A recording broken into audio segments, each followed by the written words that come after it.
إن الحمد لله نحمده ونستعينه ونستغفره ونعوذ بالله من شرور أنفسنا ومن سيئات أعمالنا من يهده الله فلا مضل له ومن يضلل فلا هادي له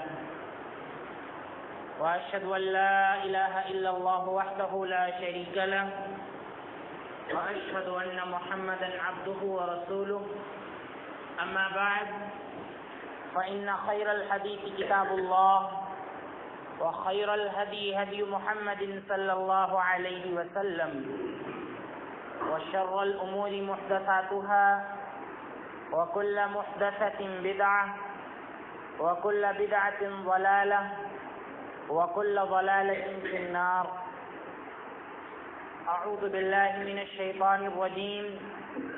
بسم الله الرحمن الرحيم. قالوا وهم فيها يختصمون تالله إن كنا لفي ضلال مبين إذ نسويكم برب العالمين وما أضلنا إلا المجرمون فما لنا من شافعين ولا صديق حميم. وقال الله تبارك وتعالى وإن يمسسك الله بضر فلا كاشف له إلا هو. وقال النبي صلى الله عليه وسلم إنه لا يستغاث بي وإنما يستغاث بالله. رواه الطبراني.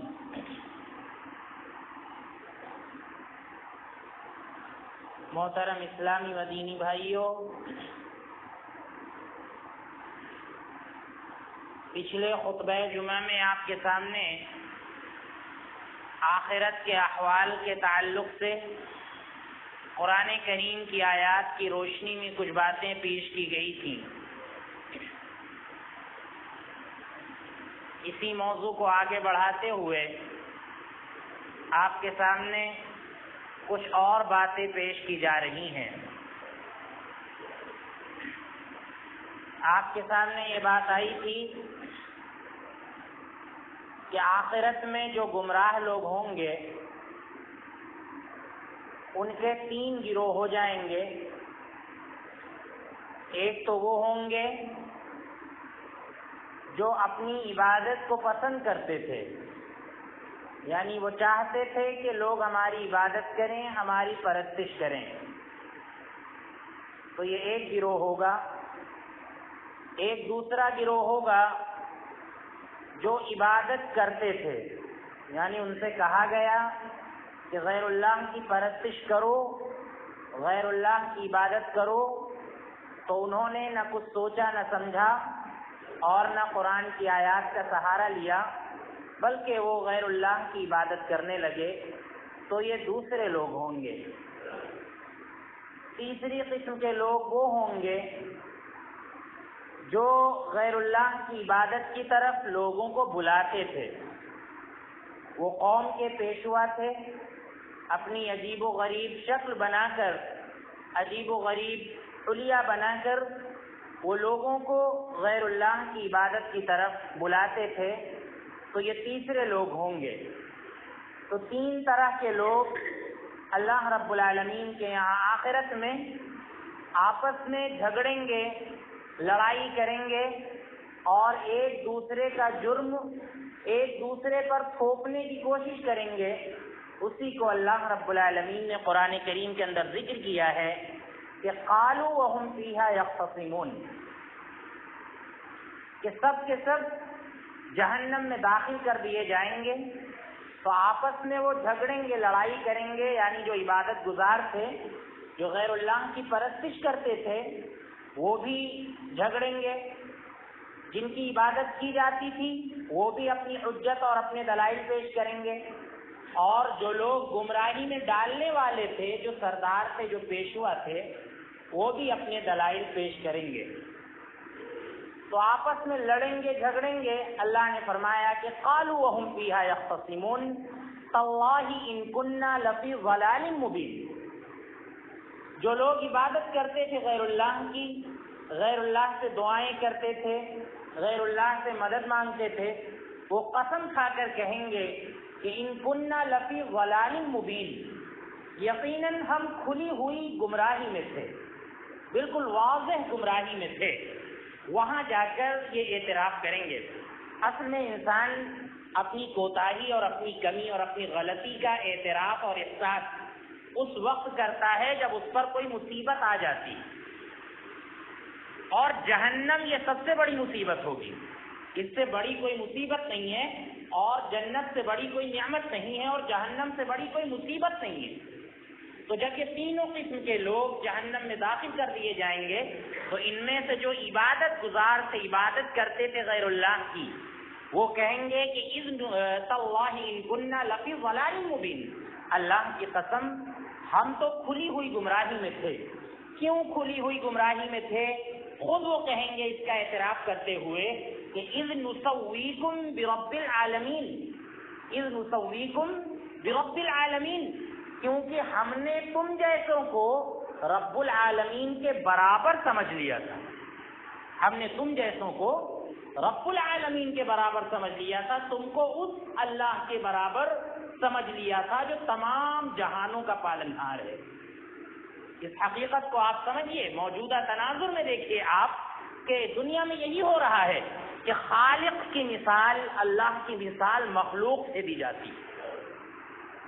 جب لوگوں کو بتایا جاتا ہے کہ مختلف بہانوں سے غیر اللہ کو نہ پکارو، تو وہ اللہ کی مثال دنیا کے حاکموں سے دیتے ہیں کہ دنیا کے حاکم کے پاس، دنیا کے افسر کے پاس جب ہم جاتے ہیں تو پہلے ہم اس کے اسسٹنٹ سے بات کرتے ہیں، وہاں تک پہنچنے کے لیے ہم ایک اپلیکیشن لگاتے ہیں۔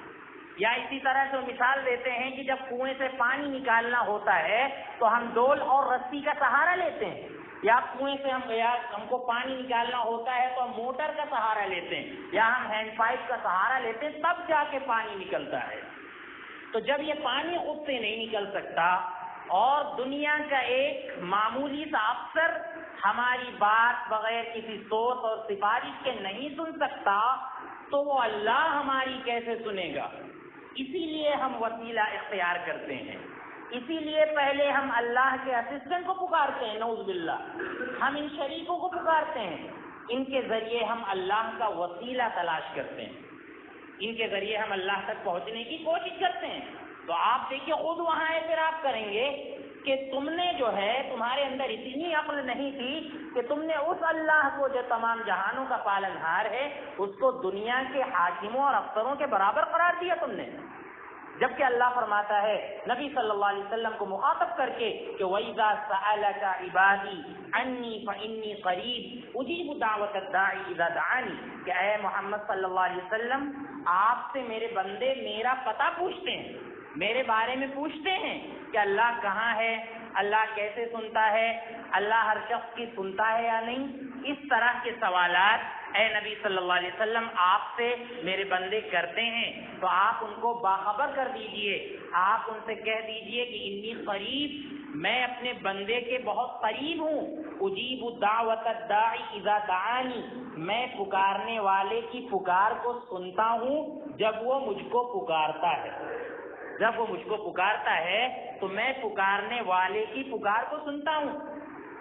تو یہ اللہ رب العالمین نے ذکر کیا ہے، اور یہاں پر بندوں کی اتنی مت ماری گئی ہے کہ دنیا کے چھوٹے چھوٹے لوگوں کو اور قبر کے اندر مدفون مردوں کو اور کفار ان بتوں کو اس اللہ کے برابر قرار دیتے ہیں جو تمام جہانوں کا پالنہار ہے۔ لہذا اللہ کی تشبیہ مخلوق سے نہ دی جائے، اللہ کی مثال مخلوق سے نہیں بیان کی جا سکتی۔ اس بات کو اللہ نے خود ذکر کیا ہے کہ لیس کمثلہ شیء وہو السمیع البصیر، کہ اللہ تعالیٰ کے جیسا کوئی نہیں، اللہ تعالیٰ کے جیسا کچھ نہیں ہو سکتا، کوئی نہیں ہو سکتا۔ نہ تو اللہ کی کیفیت بیان کی جا سکتی ہے، نہ تو اللہ کی جسامت بیان کی جا سکتی ہے، اور نہ تو اللہ جو عرش پر مستوی ہے اس کی کیفیت کو بیان کیا جا سکتا ہے۔ یہ ساری چیزیں اللہ کے بارے میں نہیں بیان کی جا سکتی. ہاں جتنی باتوں کی خبر اللہ کے بارے میں قرآن کریم کے اندر دی گئی ہے اور احادیث میں جتنی خبر اللہ کے رسول صلی اللہ علیہ وسلم نے اللہ کے بارے میں دی ہے، لہذا ان باتوں کو ہم اسی طرح سے مانیں گے جس طرح سے ہمارے سلف مانتے تھے.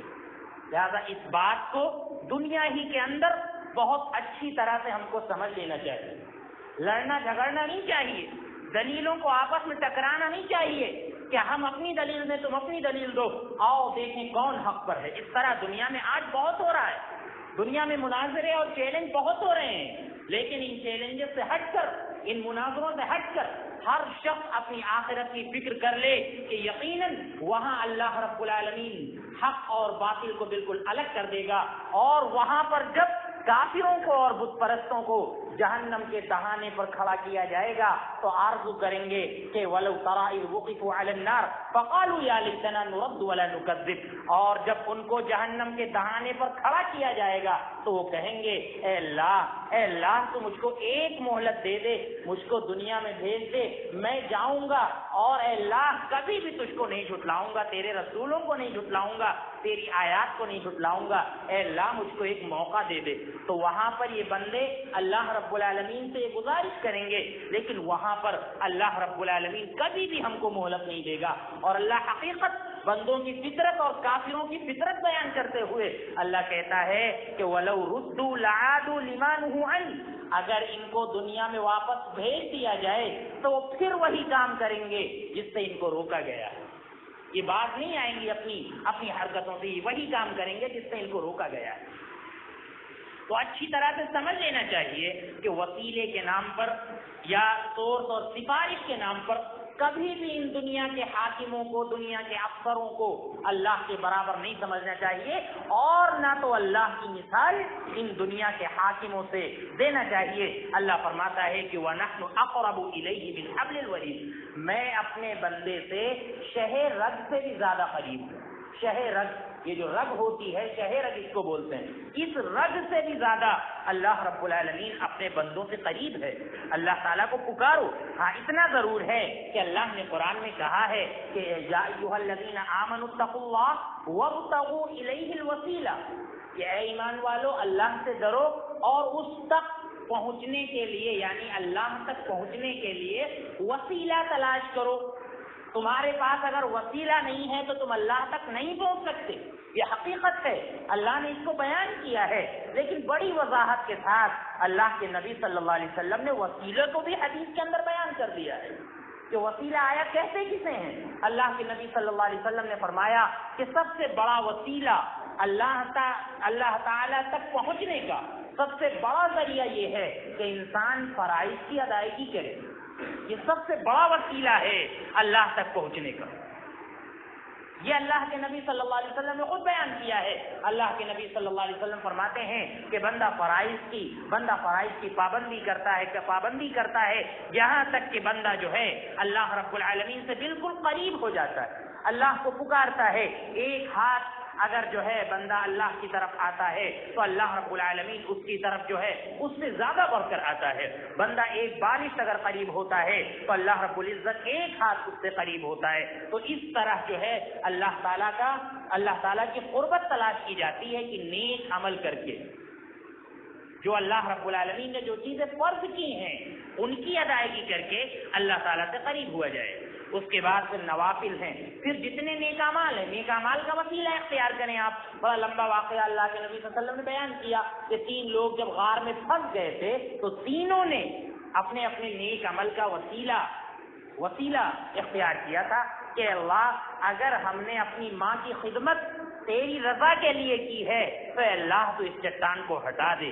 ایک نے کہا کہ اگر میں زناکاری سے اللہ تیرے ڈر سے بچا تھا، صرف سارے وسائل مہیا تھے، عین وقت میں نے کہہ دیا تھا اس عورت سے جو بہت اچھے خاندان کی تھی، بہت خوبصورت تھی، اس سے میں نے کہہ دیا تھا کہ انی اخاف اللہ، میں اللہ سے ڈرتا ہوں. اے اللہ اگر میں نے اس کو تیری رضامندی کے لیے کیا ہے تو اللہ اس چٹان کو ہٹا دے.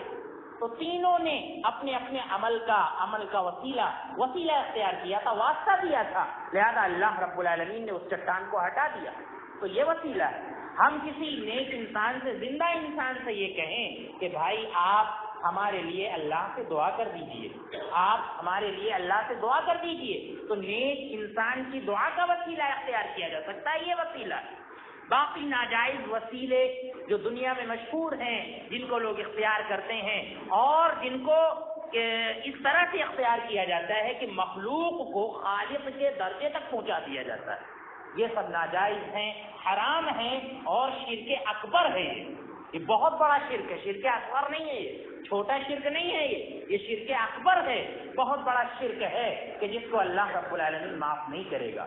لہذا دنیا میں اس کو خوب اچھی طرح سے سمجھ لینا چاہیے کہ وہاں پر ہم کو اعتراف کی ضرورت نہ پڑے تو یہ کفار اور گمراہ لوگ یہ قسم کھا کر کہیں گے کہ تاللہ ان کننا لفی ضلال مبین اذ نسویکم برب العالمین وما اضلنا الا المجرمون، کہیں گے کہ اللہ ہم کو تو مجرموں نے گمراہ کر دیا، ہم کو مجرموں نے گمراہ کر دیا، ہمارے جو سردار مجرم تھے جو ہم کو غلط راہ دکھاتے تھے ان لوگوں نے ہم کو گمراہ کر دیا۔ اسی لیے ایک بزرگ کا قول ہم آپ کے سامنے ہمیشہ بیان کرتے ہیں۔ ایک تابعی نے کہا کہ یہ جو دین ہے یہ امانت ہے، فانظروا عمن تاخذون دینکم، لہذا خوب دیکھ لو کہ تم اپنا دین کس سے لے رہے ہو، خوب دیکھ لو کہ تم اپنا دین کس سے لے رہے ہو۔ دنیا میں دین بانٹنے والے، علم بانٹنے والے بہت سے لوگ موجود ہیں اور اپنے جبے اور اپنے دستار کے ذریعے اور اپنے کپڑے کے ذریعے لوگوں کو مرعوب کرنے کی کوشش کرتے ہیں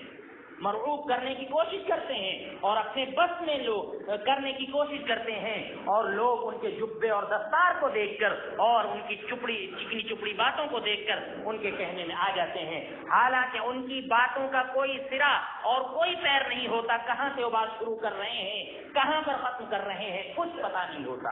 تو وہاں پر اس بات کا لوگ اعتراف کریں گے کہ وما اضلنا الا المجرمون، کہ ہم کو تو گمراہ کرنے والے یہ مجرم لوگ تھے، وما اضلنا الا المجرمون۔ اللہ کہتا ہے کہ فما لنا من شافعین، وہاں پر وہ کہیں گے کہ آج ہمارے لیے کوئی سفارشی نہیں ہے۔ آپ دیکھیں اللہ نے شافعین، یہ شافع کی جمع پلورل ہے، شافع کا پلورل ہے مطلب سفارش کرنے والے، تو سفارش کرنے والے عام طور سے بہت سے لوگ مل جاتے ہیں، راستہ چلتے آپ نے کہہ دیا کہ بھائی ہماری آپ سفارش کر دیجئے، لوگ سفارش کر دیتے ہیں اگر آپ کو جانتے ہوتے ہیں، اور اسی طرح سے بہت سے سفارشی مل جاتے ہیں۔ تو اللہ کہہ رہا ہے کہ وہاں پر کوئی سفارشی آپ کو نہیں ملے گا، فما لنا من شافعین، کوئی بھی سفارشی آپ کو وہاں پر نہیں ملے گا۔ دنیا میں آپ نے جتنی بھی جھوٹی سفارشیں کروائی ہیں، آپ آخرت میں سمجھ لیں کہ وہاں پر اللہ کے سامنے کوئی سفارشی مل جائے تو باطل پرستوں کے لیے اللہ فرماتا ہے کہ کوئی سفارشی نہیں ہوگا، کوئی سفارش کرنے والا نہیں ہوگا۔ تو یہاں پر اللہ نے اس کو جمع استعمال کیا، اس کے بعد اللہ کہتا ہے کہ ولا صدیق حمیم، کوئی جگری دوست بھی نہیں ہوگا۔ جگری دوست کو اللہ نے واحد استعمال کیا ہے۔ دیکھیے جگری دوست کیونکہ دنیا میں انسان کا عام طور سے ایک ہوتا ہے جس سے انسان بے پناہ محبت کرتا ہے، جگری دوست ہوتا ہے، اس کو انسان اپنے راز بتا دیتا ہے۔ تو جگری دوست جو آپ کا ایک ہوگا، اللہ رب العزت فرماتا ہے کہ وہاں پر وہ بھی کام نہیں آئے گا اگر آپ غلط پر ہیں۔ اللہ فرماتا ہے دوسری جگہ کہ الاخلاء یومئذ بعضهم لبعض عدو الا المتقین، کہ اس دن یہ جو دوست ہوں گے یہ بعض کے دشمن بن جائیں گے، وہاں کام نہیں آئیں گے سوائے متقیوں کے، پرہیزگاروں کے، کہ اللہ رب العزت وہاں بھی ان کو ساتھ نصیب کرے گا۔ متقی لوگوں وہ کام بھی آ سکتے ہیں کسی حد تک، اللہ رب العالمین ان کو سفارش کی اجازت بھی دے سکتا ہے جو متقی اور پرہیزگار لوگ ہوں گے، لیکن اللہ رب العالمین کے یہاں یہ دوستی دنیا کی کام نہیں آئے گی اگر ہم حق پر نہیں ہیں، سیدھے راستے پر نہیں ہیں۔ تو اللہ رب العالمین نے فرمایا کہ فما لنا من شافعین ولا صدیق حمیم فلو ان لنا کرۃ فنکون من المؤمنین۔ یہاں پر بھی کفار اور مشرکین یہی کہیں گے، باطل پرست اور غیر اللہ کی پرستش کرنے والے وہاں پر یہی کہیں گے کہ لو ان لنا کرۃ، اے اللہ اگر دوبارہ لوٹنے کی کوئی گنجائش ہوتی دنیا میں، اے اللہ اگر دنیا میں تو مجھ کو دوبارہ لوٹا دے، فلو ان لنا کرۃ فنکون من المؤمنین، تو اللہ ہم دنیا میں جا کر ایمان والے ہو جائیں گے، ہم جا کر ایمان لے آئیں گے۔ اللہ فرماتا ہے کہ ان فی ذلک لآیہ، اللہ کہتا ہے کہ ان باتوں کے اندر تمہارے لیے نشانیاں موجود ہیں، تمہارے لیے نشانیاں موجود ہیں، ذرا ان باتوں پر غور کر لو۔ کب غور کر لو؟ دنیا کے اندر۔ اللہ رب العالمین نے جگہ جگہ یہ گہار لگائی ہے، اللہ رب العالمین نے ہماری عقلوں کو، ہمارے دلوں کو جھنجھوڑا ہے کہ وَلَقَدْ يَسَّرْنَا الْقُرْآنَ لِلذِّكْرِ فَهَلْ مِن مُدَّكِرٍ، کہ ہم نے قرآن کو یاد کرنے کے لیے، ذکر کے لیے، سمجھنے کے لیے ہم نے قرآن کو آسان کر دیا ہے۔ فَهَلْ مِن مُدَّكِرٍ، ہے کوئی تم میں عقل والا، ہے کوئی تم میں کوئی سمجھنے والا جو قرآن کریم پر غور کرے اور غور کرنے کے بعد وہ ہدایت پر آ جائے۔ اللہ فرماتا ہے کہ افلا یتدبرون القرآن، کہ کیا لوگ قرآن کریم کے اندر غور و فکر نہیں کرتے ہیں، تدبر نہیں کرتے ہیں، قرآن کریم سے دلائل نہیں پکڑتے ہیں اللہ کی وحدانیت پر؟ تو ان ساری باتوں کا ذکر اللہ رب العالمین نے قرآن کریم کے اندر کیا ہے، لہذا ان کو پڑھ کر سمجھ کر دنیا ہی کے اندر ہم کو خوب ٹھیک سے اللہ رب العالمین کی وحدانیت کو سمجھ لینا چاہیے، کیونکہ قرآن میں ہم نے بتایا تھا، قبر کے اندر ہم نے بتایا تھا کہ جب بندہ فرشتوں کے سوال کا جواب دے گا تو وہ یہی کہے گا کہ قرأت کتاب اللہ، میں نے اللہ کی کتاب کو پڑھا تھا، میں نے اللہ کی کتاب کو سمجھا تھا۔ لہذا آپ خود اللہ کی کتاب کو پڑھیے، اللہ کی کتاب کو سمجھیے، آپ علماء کرام کا سہارا لیجئے اور آپ جاننے کی کوشش کیجئے کہ کون سی چیزیں ہیں جن کو قرآن کریم کے اندر سے جاننا ضروری ہے اپنی زندگی کو بنانے کے لیے۔ یہ سب باتیں ہمارے لیے ضروری ہیں، واجب ہیں، ورنہ اللہ رب العالمین کی گرفت میں ہم آ جائیں گے آخرت میں، قیامت کے دن۔ تو ان سب باتوں کو دھیان میں رکھنا ضروری ہے۔ اسی طرح سے آپ دیکھیے بہت سی غلط فہمیاں ہیں جس کی وجہ سے لوگ شرک کرتے ہیں، ایک غلط فہمی لوگوں کی زبان سے ہم نے یہ سنی ہے کہ یہ جو مدد مانگی جاتی ہے دنیا کے اندر یہ عبادت نہیں ہے، اور شرک کہاں ہوتا ہے؟ یہ عبادت میں ہوتا ہے، اور کسی کے کام آ جانا یہ عبادت تھوڑی ہے، یہ عبادت نہیں ہے مدد مانگنا۔ حالانکہ آپ دیکھیں کتنی عقل ماری گئی ہے، کتنی انسان کی مت ماری گئی ہے۔ بندہ سورۃ الفاتحہ کے اندر 5 وقت کی نماز میں اعتراف کرتا ہے کہ ایاک نعبد و ایاک نستعین، اے اللہ ہم تیری ہی عبادت کرتے ہیں۔ آیت کے اندر زبردست حصر ہے، تاکید ہے، اصل میں اس کو ہونا چاہیے تھا نعبدو کا، لیکن اللہ کی فصاحت اور بلاغت دیکھیے کہ اللہ رب العالمین نے یہاں پر ایاک کا استعمال کیا اور اس کو بھی پہلے لا کر رکھا۔ ایاک نعبدو، ہم تیری ہی عبادت کرتے ہیں، یعنی تیرے ساتھ کسی کی عبادت نہیں کرتے ہیں، کسی کی پرستش نہیں کرتے ہیں۔ اس کے بعد اللہ نے کہا کہ وَإِيَّاكَ نَسْتَعِينُ، اے اللہ ہم تجھ ہی سے مدد مانگتے ہیں، ہم تجھ ہی سے مدد مانگتے ہیں۔ تو یہ بات ہم کو اچھی طرح سے سمجھ لینا چاہیے کہ دنیا کے اندر ہم ایک دوسرے کی مدد کرتے ہیں، ایک دوسرے کا ہم تعاون کرتے ہیں، یہ ثواب کا کام ہے اور بہت اچھی بات ہے۔ اس کا ذکر قرآن میں موجود ہے، اللہ نے کہا کہ تعاونوا علی البر والتقوی، کہ نیکی اور بھلائی کے کاموں میں ایک دوسرے کی مدد کیا کرو۔ اور اللہ کے نبی صلی اللہ علیہ وسلم نے جا بجا حدیث کے اندر مدد پر ابھارا ہے، تعاون پر ابھارا ہے۔ تو یہ مدد ایک دوسرے کی جو ہم کرتے ہیں یہ بہت اچھی بات ہے، اس کا ذکر قرآن میں اور اس کا ذکر حدیث میں ہے۔ لیکن آپ سمجھ لیجئے کہ بندہ انہی چیزوں میں ایک دوسرے کی مدد کر سکتا ہے جن پر وہ قادر ہے، جن پر وہ قادر ہے، تمام چیزوں پر مدد نہیں کر سکتا۔ اسی طرح سے آپ سمجھ لیجئے کہ بندہ اس دنیا کے اندر جس طرح سے اللہ سے مدد مانگتا ہے اس طرح سے اگر بندوں سے مدد مانگ رہا ہے تو یہ مدد کیا ہو جائے گی؟ یہ مدد شرک ہو جائے گی۔ مثال کے طور پر دنیا کے اندر انسان مانگتا ہے کہ اللہ تو مجھ کو بیٹا عطا فرما دے، اے اللہ تو مجھ کو میرے اوپر سے فلاں پریشانی کو دور کر دے، اے اللہ مجھ کو رزق عطا فرما دے۔ تو اس طرح سے کس سے مانگا جاتا ہے؟ اس طرح سے صرف اور صرف اللہ سے مانگا جاتا ہے، صرف اور صرف اللہ سے مانگا جاتا ہے۔ اب اگر اس طرح سے غائبانہ انداز میں اگر بندہ بندے سے مانگنے لگے، بندہ اگر بندے سے مانگنے لگے تو یہ مدد جو مانگی جا رہی ہے یہ عبادت ہے۔ آپ اللہ سے جو مدد مانگتے ہیں وہ عبادت ہے، اور اس طرح کی مدد اگر آپ بندے سے مانگ رہے ہیں تو گویا کہ آپ کیا کر رہے ہیں؟ عبادت میں آپ غیر اللہ کو شریک کر رہے ہیں، عبادت میں آپ غیر اللہ کو شریک کر رہے ہیں۔ لہذا جس انداز سے اللہ سے مدد مانگی جاتی ہے دنیا کے اندر، یا جن چیزوں پر صرف اللہ قادر ہے، اس طرح کی مدد مانگنا یہ عبادت ہے۔ اور اگر اس طرح کی مدد ہم غیر اللہ سے مانگتے ہیں تو اللہ رب العالمین کی عبادت میں ہم گویا کہ کسی کو شریک کر رہے ہیں۔ اور انسان کیسے کہہ دیتا ہے کہ مدد کرنا یہ عبادت نہیں ہے؟ تو جو مدد اللہ کرتا ہے وہ حقیقت میں عبادت ہے، اور اگر وہ مدد ہم اللہ سے طلب کر رہے ہیں تو ہم گویا کہ اللہ کی عبادت کر رہے ہیں، جیسا کہ دعا کو اللہ تعالیٰ نے عبادت قرار دیا ہے۔ اللہ تعالیٰ فرماتا ہے، آیت کریمہ ہم نے آپ کے سامنے تلاوت کی کہ وَإِن يَمْسَسْكَ اللَّهُ بِضُرٍّ فَلَا كَاشِفَ لَهُ إِلَّا هُوَ، کہ اگر اللہ تعالیٰ آپ کو کوئی مصیبت دے، فَلَا كَاشِفَ لَهُ إِلَّا هُوَ، تو اس مصیبت کو اللہ کے علاوہ کوئی ٹال نہیں سکتا، اللہ کے علاوہ کوئی اس مصیبت کو دور نہیں کر سکتا ہے۔ لہذا پتہ یہ چلا کہ اللہ رب العالمین سے جس انداز سے ہم مدد مانگتے ہیں اس انداز سے صرف اور صرف اللہ ہی سے مدد مانگی جا سکتی ہے۔ اگر اس انداز سے ہم غیر اللہ سے مدد مانگتے ہیں تو وہ شرک ہے۔ آپ دیکھیں دنیا کے اندر غیر اللہ سے لڑکے مانگے جا رہے ہیں، بچے مانگے جا رہے ہیں، بچوں کا سوال غیر اللہ سے کیا جا رہا ہے، رزق کا سوال غیر اللہ سے کیا جا رہا ہے، قبروں پر کیا جا رہا ہے، معبودان باطلہ سے کیا جا رہا ہے۔ تو کیا آپ اس کو نہیں کہیں گے؟ تو اسی کو وہ لوگ کہتے ہیں کہ مدد ہم مانگ رہے ہیں، اور مدد یہ عبادت تھوڑی ہے، یہ شرک کہاں ہے؟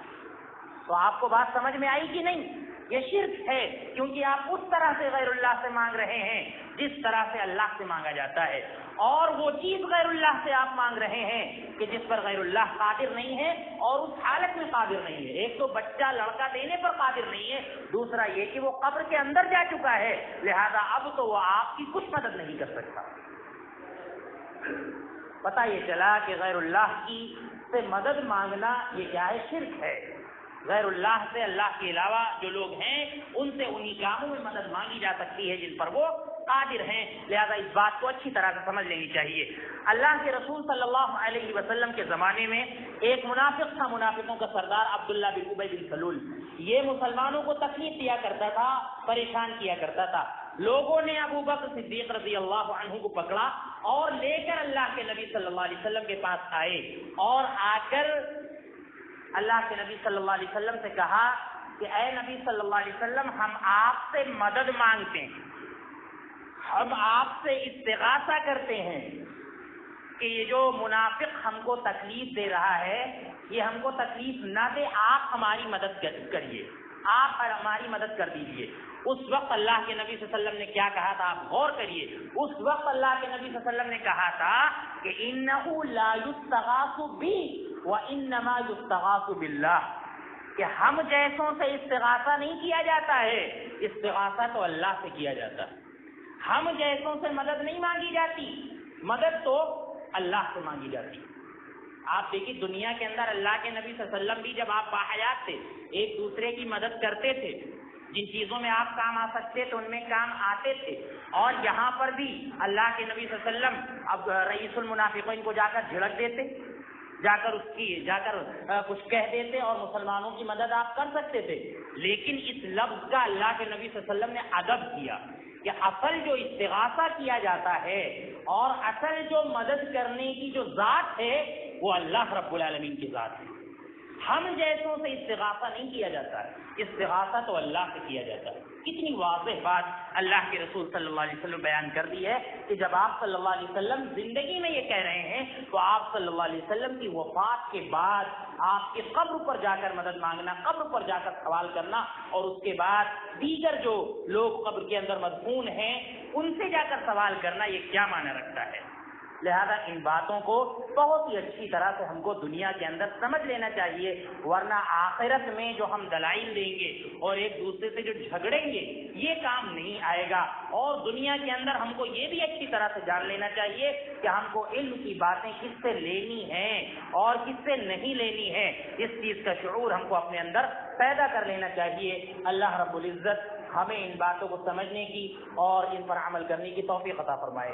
اللہ رب العالمین ہمیں قرآن کریم کی آیات کو پڑھ کر اور ان کو سمجھ کر اپنے اوپر صحیح ڈھنگ سے ایمان لانے کی توفیق عطا فرمائے۔